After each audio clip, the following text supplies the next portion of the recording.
घर वाला बाहर वाला। कल्पना हमेशा से ही एक अमीर खानदान में शादी करना चाहती थी। उसकी और विजय की अरेंज्ड मैरिज हुई थी।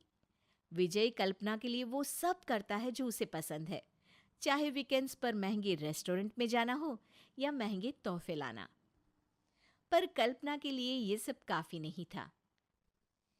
विजय, हम जब आखिरी बार वो मॉल गए थे और हमने वो वाज देखा था, वो हमारे कमरे में कितना अच्छा लगेगा ना। हम वो ले क्या? अरे पर हमारे कमरे में पहले से ही इतने वाज और सजावट के सामान है। हम इतने महंगे महंगे सामान का करेंगे क्या? वाह! अरे हर बात में लॉजिक।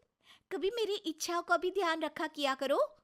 वो मेरी सहेली शीना है ना, इतने शान से रहती है। महंगे कपड़े, बड़ा घर, बाहर घूमना, क्या बढ़िया जिंदगी है उसकी। और यहाँ हम हर हफ्ते का हिसाब ही करते रहते हैं। शादी के पहले क्या क्या सपने देखे थे। शाम को कल्पना सब्जी खरीदने जाती है। भैया, मशरूम थोड़े महंगे हैं आपके। अरे कोई बात नहीं ना, आप आलू ले लो। आप कहें तो मैं आपको मशरूम दिलवा सकता हूँ। पिछले 3-4 बार से मैंने देखा कि आप मशरूम या कोई एक्सोटिक सब्जी का भाव सुन के खरीदती नहीं है। अरे नहीं, वो तो मैं ऐसे ही रेट पूछने के लिए, ताकि पता रहे, हाँ, अपडेट रह पाऊँ। ओह ऐसा। अ, आपको कहीं जाना है? मैं ड्रॉप कर दूँ क्या? अरे, नाम का भी पता नहीं, ऐसे कैसे बैठ जाऊँ आपके साथ? नाम संकेत। और पता जब घर आना तो पूछ लेना। ठीक है, ड्रॉप कर ही दो। कल्पना संकेत की कार में बैठ जाती है। वैसे आप रहती कहाँ हैं? बातों बातों में कल्पना संकेत को सब बता देती है। ओह, तो आपके पति जॉब करते हैं? हाँ, कहने को तो फुल टाइम जॉब करते हैं, पर पैसा पार्ट टाइम कभी नहीं आता। मेरी तो लाइफ ही खराब हो गई उनके साथ शादी करके। कल्पना की रोती शक्ल देखकर संकेत को बुरा लगता है। अगर आपको कोई भी परेशानी है तो आप ये मेरा नंबर ले लीजिए, मैं पास ही में रहता हूँ। अगले दिन फिर कल्पना जानबूझकर संकेत से टकरा जाती है। धीरे धीरे दोनों रोज उसी समय मिलने लगते हैं। मेरे पास तो तुम्हें देने के लिए कुछ भी नहीं है। तुमने मेरे लिए इतना कुछ किया है, मैं बदले में तुम्हें क्या दूं? मुझे तुमसे कुछ नहीं चाहिए कल्पना, बस तुम खुश रहो। दोनों अक्सर बाहर घूमने जाते हैं, महंगे रेस्टोरेंट्स में खाना खाते हैं और कल्पना ढेर सारी शॉपिंग करती है।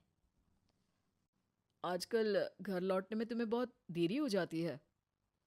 हाँ, मेरी कुकिंग क्लास थोड़ी ज्यादा देर चल रही होती है आजकल। पर तुम्हें उससे क्या? तुम्हारा तो ध्यान ही नहीं है मुझ पर। तुम तो बस अपने ऑफिस के कामों में ही बिजी रहो।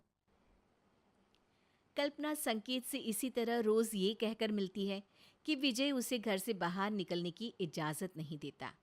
संकेत के दिल में भी कल्पना के लिए सिंपैथी आ जाती है। अब कल्पना को यूं बाहर जाना, महंगे रेस्टोरेंट्स में खाना घूमना पसंद आ गया है। अब उसके पांव घर में टिकते ही नहीं। वो बस अपना फ़ोन लेकर या तो फेसबुक पर चैटिंग करती रहती या बाहर घूमने निकल जाती। कल्पना क्या हुआ है, आजकल बहुत ही बिजी शेड्यूल हो गया है तुम्हारा। मेरा मतलब है, तुम्हें 2 मिनट बैठकर मुझसे बात करने तक का वक्त नहीं मिलता क्या?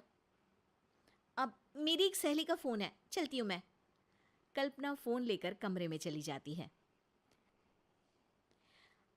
हाँ सोमेश, कॉलेज की बात तो तुम भूल ही गए कि हम कितना साथ घुमा करते थे। शादी की बात तो मेरा जीवन ही बर्बाद हो गया है। विजय को मेरा किसी से फ़ोन पर बात करना भी पसंद नहीं है। मैं तो बिल्कुल अकेली हो गई हूँ। अरे अरे प्लीज, तुम रो मत कल्पना। आज मिलते हैं ना, तुम दिल खोलकर मुझसे सब शेयर कर सकती हो। आंसू तो हम लड़कियों का सबसे अच्छा गहना होता है। इन्हें प्यास काटने में क्यों बर्बाद करूं भला? कभी तो खुद के भले के लिए इस्तेमाल कर ही सकती हूँ मैं। कल्पना और सोमेश एक बड़े से मॉल में जाते हैं, कल्पना मॉल में आकर बहुत खुश हो जाती है। तभी अचानक उसे वहां संकेत दिखता है। जैसे तैसे अपना मुंह छुपाकर वहां से बाहर निकलने लगती है। उतने में विजय से जाकर टकरा जाती है। विजय, तुम यहाँ? हाँ, मैं? क्यों, मैं नहीं आ सकता यहाँ तुम्हारे साथ मॉल में? तुम अगर मुझे बता देते कि तुम और सोमेश यहाँ आ रहे हो तो मैं भी तुम्हें ज्वाइन कर लेता। कल्पना की नजरें शर्म से झुक जाती हैं। अब पर तुम्हें कैसे पता कि मैं यहाँ हूँ? तुम लैपटॉप से फेसबुक लॉग आउट करना तो भूल ही गई थी। तभी पीछे से संकेत आ जाता है। हे कल्पना, क्या कर रही हो यहाँ पर? अरे मैंने पीछे बिल्कुल तुम्हारे जैसा ही कोई देखा, फिर सोचा तुम्हारा खड़ूस पति तुमको ऐसे थोड़ी ना घूमने देगा। अच्छा, मैं तुम्हें घूमने नहीं देता? और ये कौन है? अरे हो क्या रहा है? कल्पना फूट फूट कर रोने लगती है। मैं बहुत दुखी रहने लगी थी, मेरी जिंदगी बर्बाद हो गई थी। कोई मुझे देवदासी कहता था। मैं इतनी दुखी थी कि अल्ताफ राजा की शायरी मुझे अपनी जिंदगी का किस्सा लगता था। तो मैंने बाहर भी लोगों से दोस्ती की, पर दुख तो दुख है, जैसे मिठाई पे मक्खी लगी रहती है, मेरे ऊपर दुख। बस करो, ये रोना धोना नहीं चलेगा अब तुम्हारा। मैंने तुम्हारा असली चेहरा देख लिया है। मैंने भी यार। और मैंने भी, पहली बार में ही। ओहो! मेरी तो जिंदगी बर्बाद हो गई। रहने दो तुम।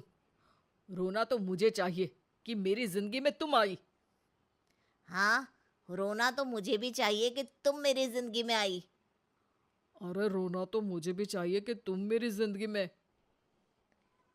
ए, पहले मेरी बीवी चोरी कर ली, अब मेरा डायलॉग भी चोरी कर रहे हो। निकलो यहाँ से, चलो निकलो। संकेत और सोमेश वहां से चले जाते हैं।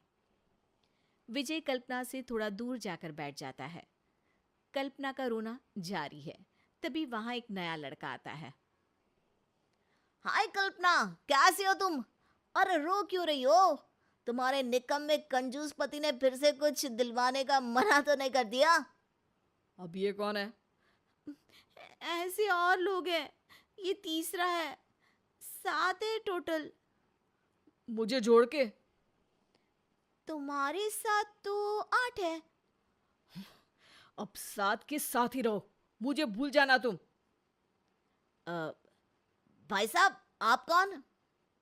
इसका निकम्मा और कंजूस पति, जिसको तू याद कर रहा था। जा शॉपिंग करा दे इसकी।